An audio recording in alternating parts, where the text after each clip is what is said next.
Um, Welcome to the sixth edition of the Black Blockchain Summit. My name is John Wanaina Karanja, CEO of Melanin. And with me, I have host of the summit, Mr. Sinclair Skinner, and our esteemed guest, Arthur Hayes. I think I'd like to begin with brief introductions. Maybe we can start with Arthur. Sure. So, hello, everyone. Thanks for having me. It's great to be back. I think this is the second year that I've done this. I was formerly the CEO of BitMEX, one of the first Bitcoin cryptocurrency derivatives exchanges. I'm now on the board. I haven't sold any of my stock or anything, but me and my co-founders took a step back with the management team running everything. I spend most of my time now at my family office called Maelstrom, and we do a variety of early stage investments in decentralization projects, token projects.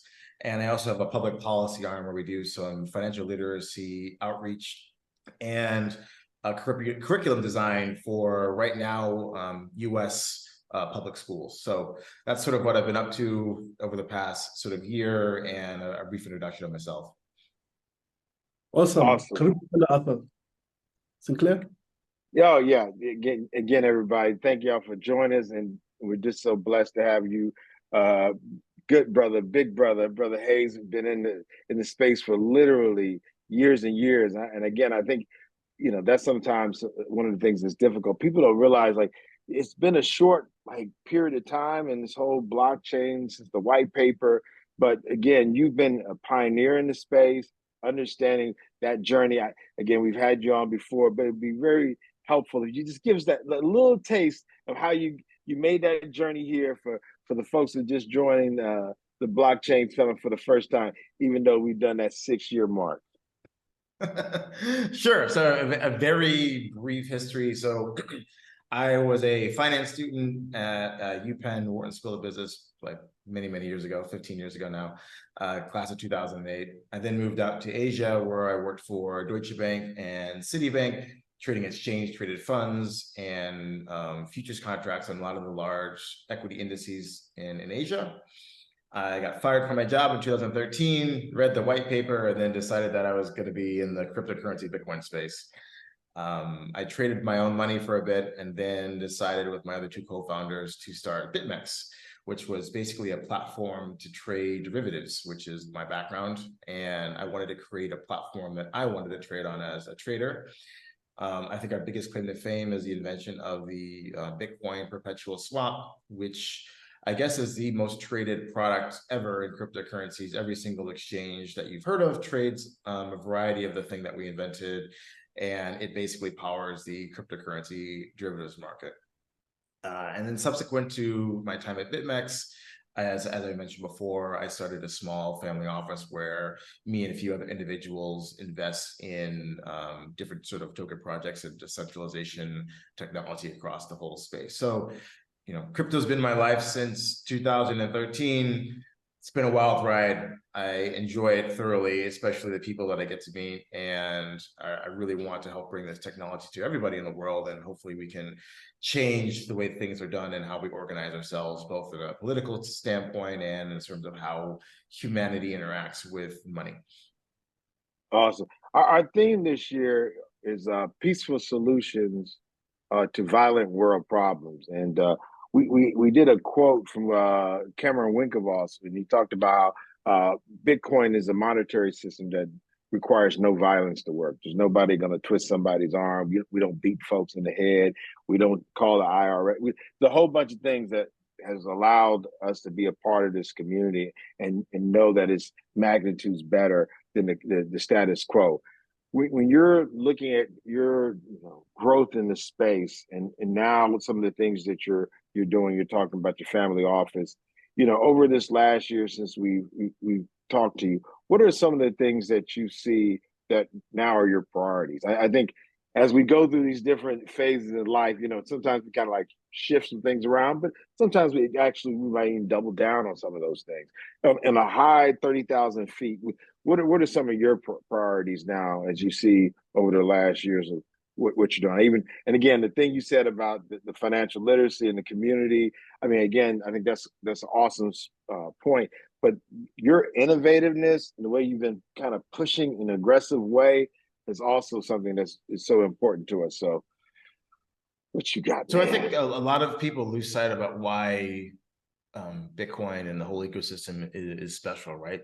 Why do we have these networks that are worth, hundreds of billions of dollars and maybe trillions at some point, whatever, is that we're trying to create a censorship resistant, decentralized, economic system. And it's really, really hard to do that. It's really expensive in terms of the amount of energy you have to spend to make these sort of systems, because it's much easier to have a centralized database and to send value around, which is what we do currently, right? And we have what I call the cartels of trust: governments, banks, auditors, insurance companies, all these people that we have to place trust in because they're the ones who make payments go from point A to point B. And it's good in some ways and bad in others. But if we want to change it to the people basically coming together and saying, okay, we're going to, through a method of consensus, determine what's a valid transaction, it's obviously extremely difficult and hard. And it's much easier to take the shortcut of, proclaiming that we're doing decentralization, but in the back end, just having a centralized entity. And so I think a lot of people lose sight of that. And why is Bitcoin valuable? It's not valuable because it's worth, however, $20,000, $30,000, whatever it's worth, when you can go on, whatever your favorite exchange and trade it. It's worth something because we've endeavored to create this decentralized system. Same for Ethereum and some of the other sort of virtual machines that are out there. So we're very focused on technology that sort of helps solidify this base of decentralization and that infrastructure that is essential for that. Because if all we're going to do is create another financial asset, then I should just go trade on the New York Stock Exchange or the NASDAQ or the Hong Kong Futures Exchange or whatever, right? It's much easier. It's cheaper right now. And I can get the same sort of exposure. And I think people sort of lose sight of that. And that's why we're focused on this sort of technology. Because if you actually get some of these pieces right, not only does it actually bolster the value proposition of Bitcoin and cryptocurrencies in general, but if you're early, obviously you can make a lot of money, right? And so it's sort of a two-pronged effect. Because if we lose sight of the actual thing that we're trying to create, then, when BlackRock comes in and has an ETF and holds a bunch of Bitcoin, like, what have we actually accomplished? Why have we struggled for 10 years with this technology if all we're going to do is just hand it right back over to the same people that we're trying to disintermediate? So that's the kind of technology that we're trying to foster, and obviously we're trying to make money as well. Yeah, and that's probably one of the reasons why we would label you one of our freedom fighters, because again, I think you're right. In the early days, our first project with BitMari was a remittance project with Zimbabwe, where we got a remittance license from the Reserve Bank of Zimbabwe to remit cash using Bitcoin. And our thought was that, look, we're going to we don't need MoneyGram. We don't need Western Union anymore. Look, we didn't even think about the value of the token. We was like, if Western Union's making all this money sending stuff back and forth, and they're charging these crazy predatory rates, we could just make it fair and literally give value to everybody in the system and do something better. And what I'm seeing now, though, is the banks are really the ones who seem like they're going to take control. Like even some of the regulatory hurdles that, as a startup, some of the requirements that we've seen being, offered as ways that you can actually, be a part of the ecosystem, you would have to have a very large, well-financed, company in order to, again, I'm not just talking about anti-money laundering, AML or KYC, but to do all the checks and verifications that are necessary to meet their requirements. It would then create a situation where maybe it ends up back in the hands of some of these larger banks. And I think people like you have shown a way that we don't need those large entities. There's enough innovation, enough ways to leverage this technology. Do you see that? Is there a way that we can challenge the direction that we're going in? Or do you think it's something, in South Africa, I learned this word, they call it state capture, where the state is basically controlled by, the moneyed folks. Like we go to war all the time because the people who make weapons, or selling more weapons. Like, they say follow the science. It may be follow the money, and then you kind of figure out the politics. And anyway, and again, I'm not putting words in my mouth, so don't let me do that because I'm not trying to do weird. My point is, where do you see us going as it relates to the issue of us as the masses in a decentralized, open source utility of this technology versus the centralized big banks coming in and be the facilitators of these transactions? So I think the first point is we obviously have to accept the fact that if we actually want to offer a system that's open for all, then the big banks and TradFi institutions should be able to use this technology, right? It's not we need to figure out a way to ban them. No, because if that's the case, then we haven't really accomplished anything. So our value proposition to the general public has to be so strong that yes, while a large TradFi institution might hold billions and soon to be trillions of dollars worth of crypto assets, the people own more of it. And we determine the rules because the rules that give this value are what we say they are, right? That only happens if we actually value the solutions that are being built and they have any sort of, relevance for us, rather than, okay, I just want to own some Bitcoin because it's gone up in price, which is fine. There's nothing wrong with that. But you can own Bitcoin that's gone up in price in a custodian ETF, or you can own it in your own wallet. And so we have to teach people that, okay, maybe there is a situation where my retirement account, for legal reasons, can only invest in these custodians. Cool, whatever. We're not going to change that. But if you actually care about having your own financial freedom and you've been educated to understand the difference, you're not going to keep your own capital in one of these products. You're going to custody it yourself and understand, okay, there's challenges to that, but there's also benefits, right? You're not going to end up like, some Russian oligarch who thought he was a billionaire. And then when his boy Putin decided to invade Ukraine, found out he was worth nothing. And I think that's when people sort of recognize the value of the technology of Bitcoin, right? You thought you had something, but you're just a renter of your assets in the traditional financial system. And that works for a lot of people until it doesn't. And so people have to just see these situations and not say, okay, that's a bad Russian. If you're in the West, it's, wow, that could happen to me too. Maybe I should rethink how I'm thinking about my situation, and possibly use Bitcoin or Ethereum or some of these other assets to, change some part of that equation that I can change. And that's the recognition that needs to happen. It's not that, oh, we need to ban the institutions or they're bad or this or that, right? If it's an open peer-to-peer decentralized payment system, then everybody should be able to use it. And we shouldn't be able to, and we should not lose the ethos of what Satoshi envisioned in his white paper just because some very wealthy people in fiat terms decided that this is an asset class that they'd like to participate in. What about again? The fact that they even and I know people wash and do certain things, so they kind of obfuscate some of the information when they try to track this. But the fact that now they can kind of go back and say, well, any address related to this, I'm going to do bad things to you. So we're now able to capture. We know that this is the address you've been using, and you touched this, and you didn't touch it, but the person that touched it. So you bad person too. Are these things that again become difficult for us to, Well, again, it's a choice, right? This is the blockchain. This is what it is. It's been the same. It's not like this is a new issue, right? It's that people recognizing an issue that people have been talking about since transparency and payments has existed, right? Cash is completely anonymous, right? And certain people like that, certain people don't like that. This is one of the situations where cash is superior in a online system, is that you can't do that. You can't sort of take a fungible asset and then break it up and balkanize it because 3 steps away somebody did something bad with it, possibly, depending on who you ask, right? So are we going to build true privacy into the Bitcoin architecture or Ethereum or one of these architectures? I don't know, right? That's going to be a vote of the users of the system to say, do I value this, right? And it's not going to be a choice that's free. There's going to be a cost associated with that. So again, I don't know what the solution is or the answer is. It's what do we as a community value? Do we want that type of privacy or do we not want that type of privacy? What are the trade-offs? But at least we get to decide. Whatever the decision is, we made that decision. And so knowing these problems exist, what are we as a community going to do about it? And while, that's not the best, most comforting answer to somebody, it's better than the traditional system where you get zero say in what the rules are.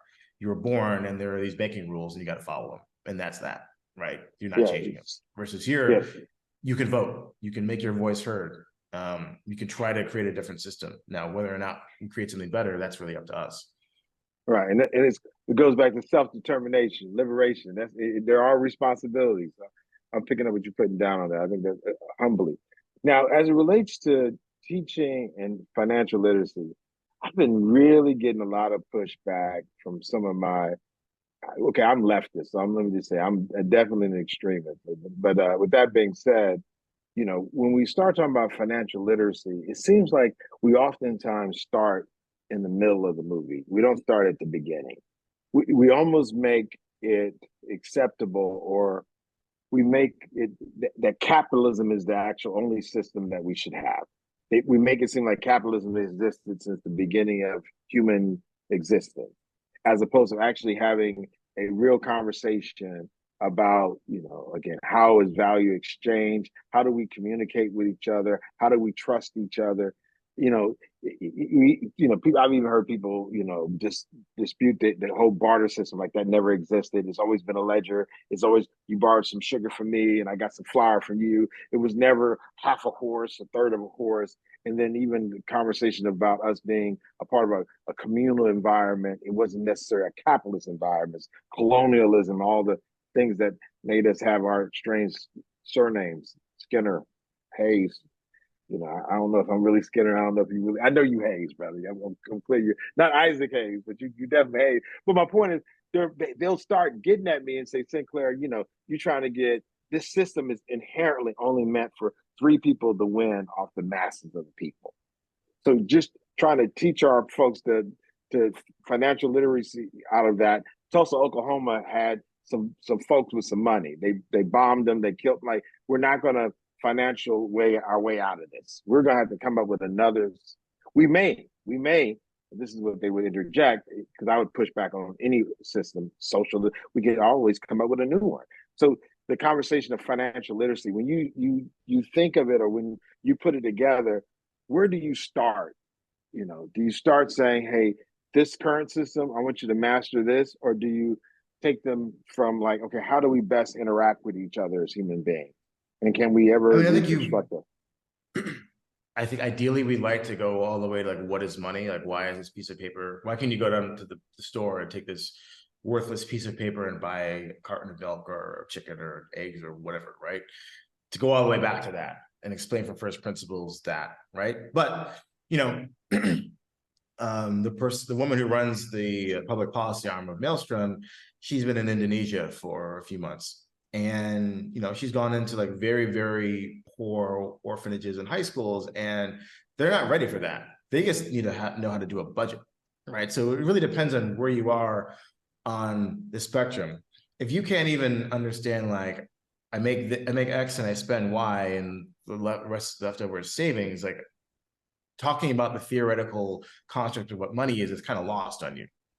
So we need to meet people where they are, which is kind of why, the course that we're actually selling and, testing out in the US is aimed towards high school kids, right? And because they have a little bit more of experience, they've seen money before, they've seen the good things and the bad things about it. Maybe they have, a parental home situation that is either impacted in a positive or negative way by money, right? And so I think we can go a little bit deeper onto like, what is this piece of paper? Why can't you just write your name on it and say, here, take my money and let me buy something, right? Why can't you do that? I think if you start there, then it sort of unravels as to these different sort of things. You don't really even touch on the economic isms of the day, because they don't really matter at that point, because every ism has some sort of currency that underpins, and usually it's issued by the state, right? And so regardless if it's capitalism, socialism, fascism, communism, right, there is a currency, it's controlled by the state. And so that's pretty standard. And so we don't really have to touch on, how do you organize property rights and all this sort of stuff, right? But again, you have to meet people where they are. I would love to have that kind of conversation with everyone, but again, people's situations preclude them from having that. Thank you, Brother Hayes. Look, hey, John, go ahead. Anyway, all right, John, what you got? Yeah, I'm having help me. I'm writing stuff down to help me. So, I'm thinking kind of person. So let me just leave that alone. John, go ahead. Do it for the people. I humbly. I think that was a very interesting conversation between the both of you. I think I would like to cover more of the actual things that happened in the past year. I think we saw a lot of the centralized entities start to unravel, talking about FTX, and I know you had predicted the situation with Sam Bankman. Actually, no, I did not predict it. I was, I never really dealt business with him, so I didn't really have an impacted per se. But I looked askance, like, okay, this guy is doing things. Maybe he's a good trader, maybe he's not. But I can see the game he's running, and he's a good operator in one particular aspect. Obviously, he's a terrible trader in mismanagement, but can't we've learned that. Yeah, so we saw Celsius and BlockFi and a few others also unravel. Some people get liquidated. What are your thoughts? I know you've talked about decentralization being really very important, but what are your thoughts about the sort of the macro of the crypto sector? Is BlackRock just another evolution of centralization? Could they face potential issues in the future by, say, holding so much Bitcoin in terms of security? What are your thoughts in that regard? Yeah, so I think Bitcoin has graduated, in crypto in general, to an asset that's firmly within the overarching global financial system, right? And so when you're in a very credit-based system like we are in today, and the number one central bank, which is the Federal Reserve, raises interest rates, people go bankrupt because a lot of people have a levered trade on. Now, it's either, okay, it's usually a form of, I'm going to borrow from somebody at a rate and do something with it. And what do I do with it? Whatever the new hot thing is of that particular era, right? It could be railroads in 1873, 1903. It could be radios, 1929 RCA. It could be mainframe computers. It could be the Nifty 50. It could be savings and loans. It could be regional banks. It could be crypto and NFTs, right? It's all the same thing, right? I'm borrowing money. I'm doing something with it. But when the cost of borrowing goes up, those who have too much leverage in a mismanaged business go bankrupt. And so in the crypto space, just about every single lender went bankrupt because their incentive was, I'm a VC-backed company, I need to grow. There's only so many borrowers who are really doing something where I can lend that's actually, they can pay it back, right? And usually it's an exchange or a mining company who can pay back natively in crypto. They don't need money because they make money. So who are we lending money to? A bunch of Muppets like Kyle and Sue at Ferreros, or just, bad speculators, right? Writ large, right? And so that's what they did because that was the incentive. I need to be a VC company. I need to grow. I need to have a big loan book. I have these billions of dollars I just raised. Like, what do I do with it? I need to lend it, right? And so what do? They made bad loans. And when the interest rates went up, boom, they went bankrupt. So it's a standard story, nothing new. It was just, in our space in crypto this time versus another space. In terms of, what we've learned, hopefully we've learned, understand how you're getting that yield. Terra Anchor was offering 20% yield on Terra. How do they do it, right? Don't just say, oh yeah, it's 20%. That's great. It's better than the zero I'm getting in my bank account. These guys are fucking magical. No, they're not. Right. Ask some questions. So, I mean, it's just humanity. It's nothing new. We're going to do it again. I don't know what the next one's going to be. In terms of the risks that we're facing on these centralized custodians, right? So this is, one thing that I think is going to be the risk is, okay, let's say that BlackRock or Fidelity or Vanguard or pick your large asset manager globally, right? They come in, they amass billions and maybe trillions, whatever. Hopefully the ecosystem is worth 100 trillion and they've got a trillion. Great. Everybody's rich, right? They got $1 trillion of crypto. Guess who I'm going to rob? BlackRock. If I am, some sort of state actor or hacking group, am I going to fuck around with like $1 billion, or am I going to try to hammer BlackRock and any of these asset managers who are regulated to hold trillions of dollars in a single point of failure solution? I'm going to spend all my money and all my effort trying to hack them, and they will succeed because you just can't be perfect all the time when you have that sort of concentration of risk. Right. And it's usually not a technological solution. It's a social solution. It's getting somebody to download a fishy file on, from like some sort of social media platform or a phished email. That's not how you hack. You don't hack the technology. They're going to have great technology, but the middle office person who makes $50,000 a year, do they give a fuck if Larry Fink loses a few $1 billion? No. So that is the person that's going to get hacked. And you're creating a situation where we're going to welcome, and not we, I'm saying, financial regulators are great. They have a custodian, they've separated the duties, they've done exactly how they do it in the traditional space. But in the traditional space, if you steal a bunch of money, you can essentially just print it, just Control C, Control V, and print the money and give it back to them, and everybody's cool. But in crypto, you can't do that.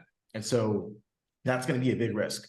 How they handle it is going to make or break their crypto business. I don't think people truly appreciate the amount of effort that you have to go into to harden one of these custodian services, especially if it grows to hundreds of billions or trillions of dollars that one entity controls.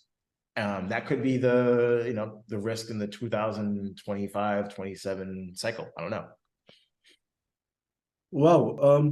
So how do you recommend people go about securing their assets? I'm thinking of a small person like myself. I would like to leave my crypto savings to my children in the future. Is the technology there? The technology is there. It just takes a lot of effort, right? You can go down the rabbit hole. You can have the crypto steel and the vault in some country underground, blah blah blah, right? You can encrypt your private keys and pass around the shards to different trusted individuals. You can use hardware wallets, right? So there's solutions.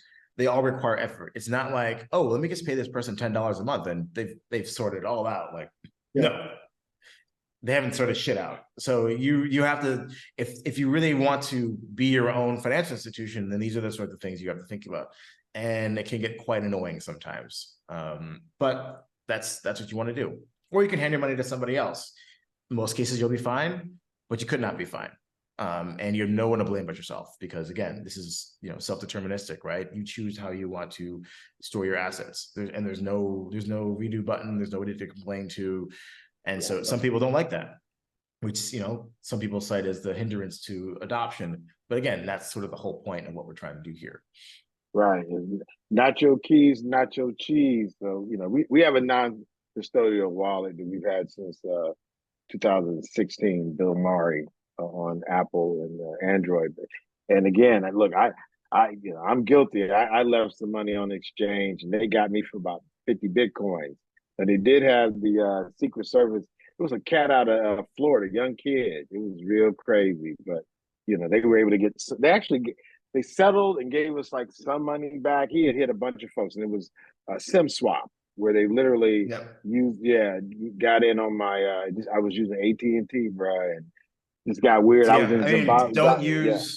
Do not use phone SMS verification anywhere in the world. There's right. I tell people that whole thing about, and then even the long password. I said they don't even need your password. They're just gonna go by that, and then they literally got your phone number, bro, and it's all bad. And that two-factor authentication, devil. So no, it's not the devil, but I'm saying it takes more than that. Like you said, I think self-determination requires a lot more. Just like, again, liberation, when we were countries and as a people, us liberating ourselves, we got to make trains run on time. We got to make sure there's water. There's like real responsibility for having your own stuff, and sovereignty is real. Right? We definitely believe in some self-sovereignty at the Black Blockchain Summit. So thank you for encouraging us on that. I apologize for that. He struck me when he was talking about being responsible. So I just had to give my testimony. Brother John, I'm sorry. Yeah. So we've seen the intersection of AI and crypto. And I think here in Kenya, there was a huge furore with WorldCoin. They came to Nairobi, they set up all the stations with the orb, and we saw hundreds of thousands of people lining up to get their eyes scanned, to get the $70 worth of crypto. Because as you can imagine, in a sort of a developing country like Kenya, that's maybe somebody's rent or somebody's monthly income. And the government sort of panicked and they shut it down, and they raided the WorldCoin agents here with the police. So what are your thoughts on, number one, WorldCoin and AI in general, and the interplay with crypto? Is this a positive development? Are you using AI yourself, like ChatGPT, in your organizations? What would you say about sort of this fast-paced? Yeah, so it's quite an interesting situation, right, with WorldCoin. And I to be fair, I've read about 75% of Vitalik's paper on it, and he discusses pros and cons and blah, blah, blah, in a lot more technical detail. No, I think the overarching goal, what they're trying to accomplish is, okay, we need to have a way to determine who is a human, right? And I think that makes a lot of sense, right? If you think about, there's going to be all these different economic AI agents all over the place. Most of our life is now conducted over the internet. How do we know who's who? How do you know you're talking to a machine or you're talking to a human? Great. I mean, that's a sci-fi concept that's beaten to death, right? And there's all different types of solutions. Now, the interesting part about this is you have a bunch of Silicon Valley tech bros onboarding people in, developing countries because they probably couldn't get away with some of this stuff due to data privacy laws where they're from. So they're going to try it out somewhere else. And I think hats off to Kenya for saying, we don't want this in our or we want to get paid for it. Maybe there was something, well, okay, you're giving us all this money to people, like, where's our cut? I don't know. At the end of the day, right? But at the end of the day, it's data is now the new commodity.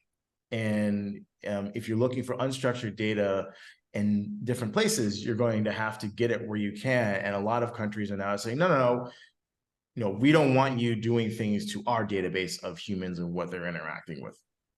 For whatever reasons, doesn't matter. Like you have GDPR in Europe, China doesn't allow certain countries' apps to run in its country, right? US is trying to do some of the same with TikTok, potential bans and blah, blah, blah. So there's data nationalism going on because, again, everyone recognizes the data is the attention, the interactions, that's the real value. Why is Google valuable, right? It's because they touch all aspects of our internet presence and they take all that attention and they build products out of it to sell you ads, right? And so how do you as a country make sure that you're getting proper remuneration for all this data that could be used to train AIs that companies domiciled in another country who pay no taxes where you're from are going to monetize? It's a political question at the end of the day. I don't know what the answer is. I do think that there's obviously sort of this, like, you could say a neo-colonialism, but in the data construct, like, okay, yeah, we're going to have a bunch of American dudes come over to Kenya and try this out. And then, fuck that. I think our ancestors are warning us. Our ancestors been like, we've been here before. They came for the land, now they come for data. It's the same hustle. And we always, okay, sure, the land, who can take land, air, land? It doesn't have, no, come on, you can. And then you see where we ended up. Now we're doing the same thing with our eyeballs. Okay, what's these eyeballs? Okay, it's the same, like 500 years, and we still ain't learned who these folks are. Like we literally are like stumbling with like we have a trend. They're consistent. Like it's not even like they change it up. They came again. Now it's data. Like data, land. Like I apologize. But yeah, I'm picking up. But I mean, AI is with us. It's here. It's now you have to live with it. There's no going back. There's no like I'm going to ban AI. No, you're not going to ban shit, right? It's here. AIs are not nationalistic entities. They don't understand any of these cultural constructs. I want data. Where's the data? The data is there. I'm going to go get it, right? And they don't give a fuck about history and all these other human and political things, right? There's a database.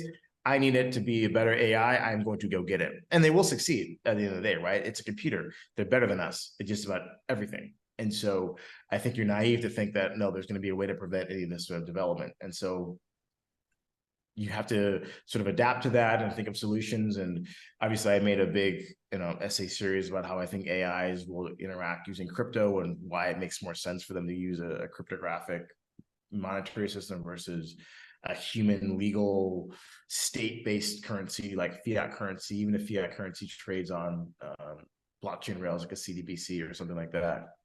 But at the end of the day, AI is going to transform our entire existence and what it means to be human. I don't know what that's going to be in a few decades, but it's going to happen.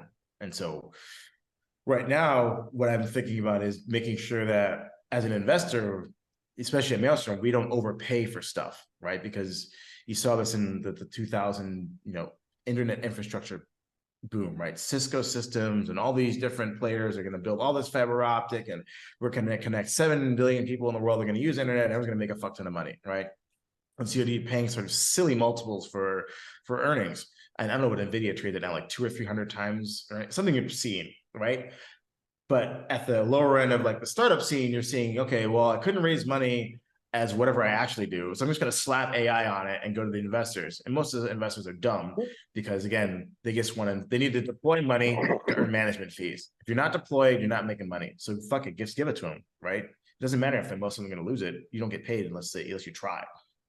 So you're going to overpay for growth. I think AI mania is going to be the biggest mania that we've seen in human history, because I argue there's going to be the combination of the fiat collapse, the last gasp of money printing to save the sovereign debt markets of the world, combined with, oh my God, AI is going to change what it means to be human and how we interact and how we do it, commerce over thinking machines and internet connected machines. And that's just going to lead a boom that we've never seen before. And it's like, oh my God, everything, AI this, AI that. The AI stocks are going to be going nuts. AI tokens are going to be going nuts. Everybody's going to be an AI company. They're going to wake up in a few years, and 99% of all these companies are going to be worth nothing, because what are the economic? Who's paying for this stuff, right? Where is the actual value? Now, obviously, in 10, 20 years, there'll be a few Amazons and Googles and Facebooks and all these different types of companies who built a real product, but we don't know what those are right now. And so as investors, we have to be very careful to make sure that we don't buy into the hype and assume that in 2 years, we're going to bring forward 100 years of sort of development of humanity, right? So that's sort of my take on AI. Wait, John said, are you using it for anything currently? Where do you see? No, not really. I mean, just I'll casually check something out. I haven't tried ChatGPT or any sort of editing stuff that use it. But I mean, I know people who have it. It definitely works. It saves people time. It's going to be transformative. I don't think that's a question. Yeah, my personal assistant uses it. Has been, as far as capacity and being able to get more done, super awesome. But yeah, but that's ChatGPT. But I'm still suspicious of all things. Okay, I'm sorry, John. Go. Yeah. So I think let's also talk about some of the technologies you've talked about or written about. The first one would be sort of a decentralized stablecoin. Could you go a bit more into that?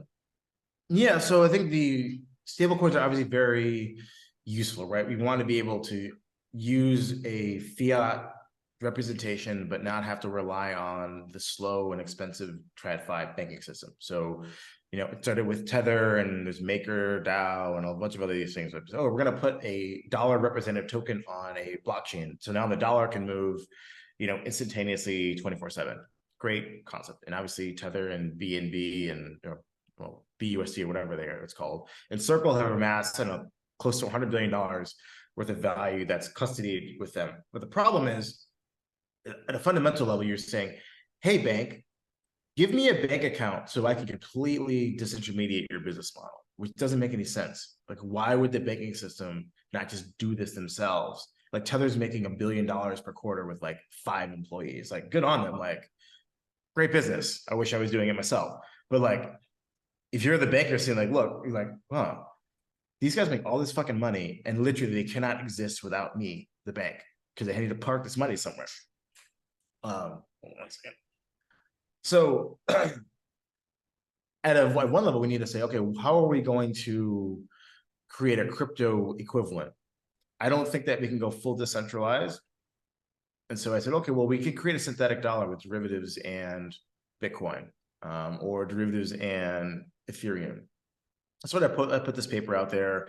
I don't know, read it last year, and the Athena guys picked it up, and the same guy named Guy, and they're building a, I call it pseudo decentralized stablecoin, where the token is pegged at $1. How do they achieve that peg? They take in ETH and they hedge it.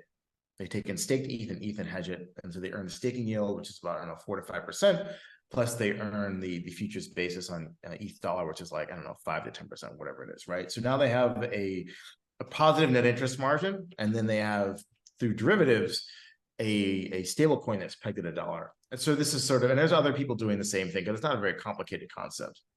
But the point is, we can't have a stable coin that takes all our revenue from banks and hands it to some like crypto company and expect the banks not to be like, why would I fucking allow you guys to do this? Because it makes no sense from their standpoint that, you know, these guys are paying them, I don't know, maybe a few $1,000s a year as a bank maintenance fee, and these guys make $1 billion a quarter. Like, I don't know. If I was a bank executive, I'd be like, get the fuck out of here, or I want to cut, right? So we need to have a solution which, fine, it relies on cryptocurrency exchanges, and the exchanges make money because of trading fees for people trading the derivatives that back these things up. Fine, but at least it's a trading pair that helps the ecosystem, and the ecosystem players are the ones who are providing the base level service, versus, you know, the industry that we're antagonizing and trying to completely replace is essential for the operation of the stablecoin itself, which, you know, when you think about it, that doesn't make any sense. Yeah. So how does that tally with sort of the more scrutiny on centralized exchanges, such as Coinbase and I believe Binance as well? How do you see that evolution of these stable coins that are being backed by crypto? Well, I think at some point the banks, and you're starting to see, I think JP Morgan is rolling out a JP Morgan coin. Like it's not hard for them to do this. Like, but again, it's the first bank who does it is going to capture all the value. So, you know, Jamie Dimon has given the green light to do this, and JP Morgan really goes strong. We're going to create a US dollar that's literally just dollars sitting in JP Morgan, and we're going to give that to people to use across the world. Then they'll completely destroy. Why would I custody my money with Tether when I can get custody with JP Morgan, right? Yeah. You would use a JP Morgan coin, obviously, right? And so I think that's the sort of trend is, you know, they've seen, okay, these are successful, or they're still around after however many years. They obviously aren't complete scams. So if literally all I have to do is, you know, have a ledger that I can do, I know how to do ledgers. I'm a bank, that's what they do. And then I, you know, put a token on some sort of, you know, layer 1 blockchain and let people trade it around. It's not that hard, and they'll all do it because it makes a lot of sense from a revenue perspective for them. And you'll see competition from the banks to Tether. If that's the only option that's available, and if the consumer is going to go with the bank, because the bank already has a license with the central bank to hold the money, so they don't have, it's not like one step removed. So damn it. But it doesn't matter. I don't know why people are like upset about this. It's like, it's the same thing. Look, I ain't with Jamie Dimon, but I'm with you. Go ahead, bro. Look, Jamie and the rest of them go. Well, God bless him. God bless him. Yeah, So, and I guess at the end of the day, like all these sort of, you know, scrutiny around centralized exchanges, this, that, and the other, right? And I think I've argued this in many of my essays. There's no one has a problem. TradFi doesn't have a problem with crypto, but the problem that we own it, right? They don't own it. And so how do you have this company that didn't exist 10 years ago that makes, I don't know, $10 billion a year, however much money Binance makes a year? These banks fucking bust their ass to make that kind of money, right? And so like, well, fuck this guy. And it's sort of a global standpoint, like, okay, why are we allowing, you know, our users, like government is just another tech company, right? They need users, right? Same with the banking system, they need users. Why are we letting our users go over there and use this product? And this product uses our banking system to exist, because you got to send wires in somewhere at the end of the day. Well, fuck that. Let's do it ourselves, right? And so you're going to see the Fidelity backed exchanges, the BlackRock backed exchanges, and all this sort of stuff. Or they just buy the stocks. I agree. Right? This doesn't make any sense, right? And so again, but obviously the good thing about all this is we have DeFi, right? And DeFi is the antidote to this, because, you know, centralized crypto exchanges will tend to the exact same structure that's in TradFi, but we have DeFi, which is something different. And so for somebody who doesn't like that, and they say, I want to have a decentralized way of transmitting value, we have Uniswap, we have SushiSwap, we have GMX, we have, you know, GNS, we have all these other different types of services that let you do the same thing, but it's non-custodial. It's the governance token holders decide how this is operated. And so you have a choice, right? We'll see who wins. Go ahead. Yeah. All right. Yes. Do you see these stable coins being actually used on decentralized exchanges? The decentralized exchanges don't care, right? If the users want to use it, then they use it. Who cares? The DEX doesn't care.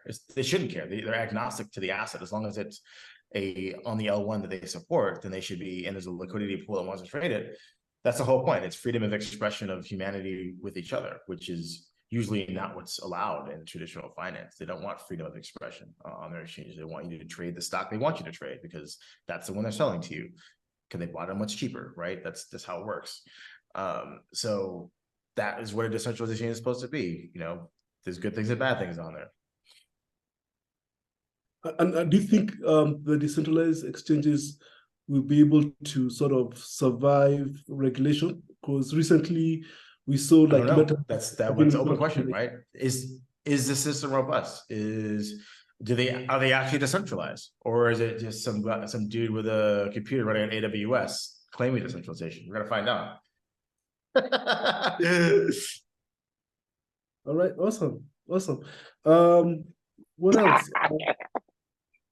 Could you talk about maybe your investment thesis in GMX? Because I saw.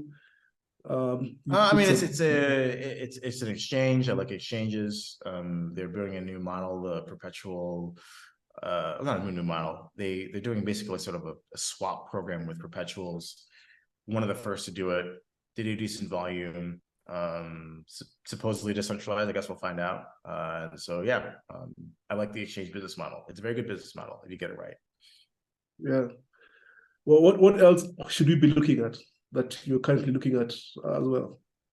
I mean, I think right now it's all about sort of have a view on the cycle, right? Because right now we're in sort of the depths of the bear market. Everybody is like, oh, when's Bitcoin going to move? Is just going to go sideways like this, right? This is a time when, if you have a view of the future, this is when you want to be allocating, right? Because the prices are low, the interest is low. The last thing you want to be doing is buying charts that are going like this, right? Because the charts go like this, also goes like that real quick too. So the volatility for someone who's actually has a 2 to 3 year view on where this is going is a good time right now to accumulate the things that you think are valuable. Got you. All right, I think I'm pretty much done, Sinclair. No, I think it's humbly, Brother Hayes. Anything that folks who want to be supportive or any of the work you're doing that they can, where they need to go, what they need to do to follow, as well as be supportive. Again, that's the key part of what we do with the Black Blockchain Summit. We want to. I mean, obviously, I want more people to read my stuff. I hope that it's quite educational. I have a Substack, Crypto Haze, on Substack. You can also find the material on the BitMEX blog.bitmex.com, or my Twitter at Crypto Haze. I post all my stuff there. And then again, just keep reading, because at the end of the day, it's your money. It's your financial freedom or not, right? There's nobody here is going to do it for you. You have to invest the effort, and there is no shortcuts, no easy button, no. This coin's definitely going to go up 100% tomorrow. I don't know. No one knows, right? Anyone who says they know is probably scamming you. They're probably scamming. They got an easy button for you. It's probably a scam, Black. No doubt. Well, thank you, Brother Hayes. And John, look, I think this was awesome, man. Appreciate you, brother, and coming again, and definitely sister coming in town and being on the panel and be support. Thank you for your support, brother, of the Black Blockchain Summit. Without you, again, we can't be us. So thank you. Awesome. Thanks, guys. All right, cool. Thank you. All right, that's it.